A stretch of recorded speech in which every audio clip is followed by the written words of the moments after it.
Hello there, j'espère que vous allez à la forme les amis. Nous nous retrouvons aujourd'hui pour cette vidéo sur l'analyse du chapitre 16 ou l'épisode final de la saison 2 de The Mandalorian, nommé le sauvetage. Et honnêtement, je viens juste de le voir et j'ai pas les mots, c'était vraiment rempli et riche en émotions, c'est incroyable. Si vous ne l'avez pas vu, foncez les amis et regardez cette analyse juste après, parce qu'évidemment, ça va spoiler du lourd. Nous ferons connaître des Jedi. Enfin, nous aurons notre revanche. Quelle bonne idée de venir vous joindre à nous. La fête est terminée. Tu étais l'élu, c'était toi. Allez Chico, on fait la gauche. Il faut bien que je vous sorte d'ici. Je ne te décevrai pas. Non. Laissez pas. Fais-le. Ou ne le fais pas. Mais il n'y a pas d'issue. C'est un piège. Dis à ta sœur que tu avais raison.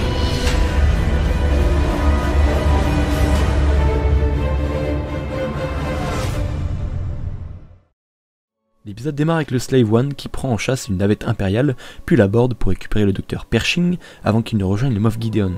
Nous avons d'ailleurs eu une scène intéressante avec Cara Dune et un impérial qui échangeaient leur point de vue sur la guerre, l'une reprochant à l'Empire d'avoir tué des millions d'innocents, notamment sa planète natale Alderaan, et l'autre qui affirme avoir été sur l'étoile noire et se plaignant de la perte de tous ses camarades suite à l'explosion de cette étoile. D'un certain point de vue, comme dirait Ben, des deux côtés, les camps ne sont pas si blancs que ça.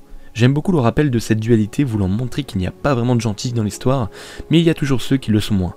Nos amis arrivent finalement dans une cantina, et oui, parce que dans Star Wars, c'est à croire que pour trouver les personnages principaux, nous devons toujours nous rendre à une cantina. Boba et Din retrouvent Bo-Katan. En apprenant la disparition de l'enfant, celle-ci refuse d'un premier lieu, lui faisant comprendre que c'est peine perdue. Et pendant que Boba se frite avec Koska Greaves, Din affirme à Katan qu'il possède les coordonnées de l'emplacement du Moff. Finalement, celle-ci accepte de l'aider, mais en échange, elle dit qu'elle aurait besoin de lui, après cela, pour reprendre Mandalore, et qu'elle désire toujours le Darksaber. Serait-ce un foreshadowing? Seul l'avenir nous le dira. Bo n'hésite pas à rappeler d'ailleurs à Boba qu'il ne mérite pas son armure, mais aussi qu'elle a reconnu à sa voix le fait qu'il était clone, puisqu'en effet, durant la guerre des clones, la Mandalorienne a combattu des armées de Maul aux côtés des clones. Alors que Bo annonce son plan pour récupérer le Darksaber, Pershing se met à aider notre groupe de héros en leur informant notamment la position des Dark Troopers de phase 3 et la position de l'enfant. D'ailleurs, on ne sait même pas par la suite ce qu'ont fait nos héros de Pershing. L'infiltration se passe sans grabuge, mais les Dark Troopers sont désormais activés avec une musique dubstep qui m'a bien fait rire, mais qui colle très bien je trouve avec ses soldats. Mando sort finalement du vaisseau à son tour pour aller récupérer l'enfant, et a pris le soin de prendre avec lui la lance de Beskar. Tiens, je pense que ce n'est pas par hasard. J'ai beaucoup aimé le thème aussi joué au moment où Mando arrive seul du vaisseau, puisqu'il s'agit du thème de la première saison, le thème original, pour nous rappeler l'époque où il faisait cavalier seul. Les Stormtroopers se font massacrer un par un, ils ne savent décidément vraiment pas se défendre et viser, c'est incroyable. Mando affronte un Dark Trooper et se rend compte que pour en arriver à bout, rien de mieux que la lance de Beskar, étant donné que le lance-flamme et les tirs de blaster sont inefficaces. Et il élimine aussi chacun des Dark Troopers, du moins c'est ce que nous laisse penser l'épisode, en les envoyant dans l'espace. Par la suite, Mando arrive à la salle où se trouve l'enfant, et retrouve Gideon, qui lui dit qu'il n'a plus besoin de l'enfant étant donné qu'il a déjà tout ce qu'il voulait de lui, à savoir son sang, ce qui rétablirait, je cite, l'ordre de la galaxie. Très joli clin d'œil à la relève de l'Empire, encore une fois. Cependant, Gideon se met à attaquer Din, mais se fait clairement dégommer par ce dernier qui manie extrêmement bien la lance des Beskar, je dois dire. Mais le problème est le suivant, c'est Din qui a vaincu le Moff, soit celui qui détenait le Darksaber, donc c'est à lui que revient le Darksaber. Ainsi, si Bo veut le récupérer, elle doit vaincre Mando en combat singulier. Mais pas le temps pour ça, puisque les Dark Troopers sont de retour, étant des droïdes pouvant se déplacer aussi dans l'espace. Chacun des droïdes se met à frapper la porte du pont, et alors que tout semblait perdu, une lueur d'espoir fait son arrivée. À bord d'un X-Wing qui nous est tous familier. Une personne brandissant un sabre vert massacre un à un chacun des Dark Troopers. Nous dévoilons ainsi son visage familier, il s'agit bel et bien de Luke Skywalker. Il est là sous les traits de Mark Hamill, rajeuni. Mon dieu, qu'est-ce que cette scène m'a donné des frissons tout du long, à partir du moment où on voit le X-Wing, jusqu'à ce que l'on voit son visage, vraiment, j'étais pas bien.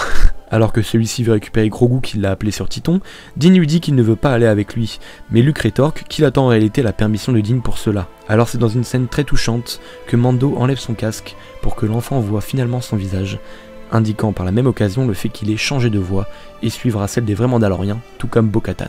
Nous avons notre petit R2 qui fait aussi son arrivée, et la nouvelle famille de Grogu s'éloignant, Luke nous lâche son fameux « Que la force soit avec vous ».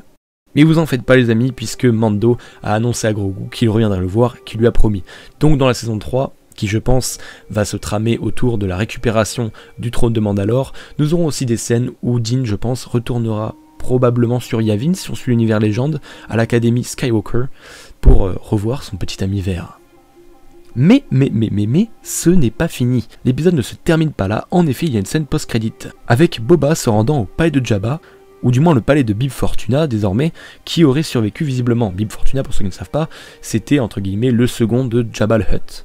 Fett et Fennec éliminent tout le monde sauf la petite Twi'lek esclave, nous faisons une belle référence à celle qui s'est faite croquer par le Rancor dans l'épisode 6.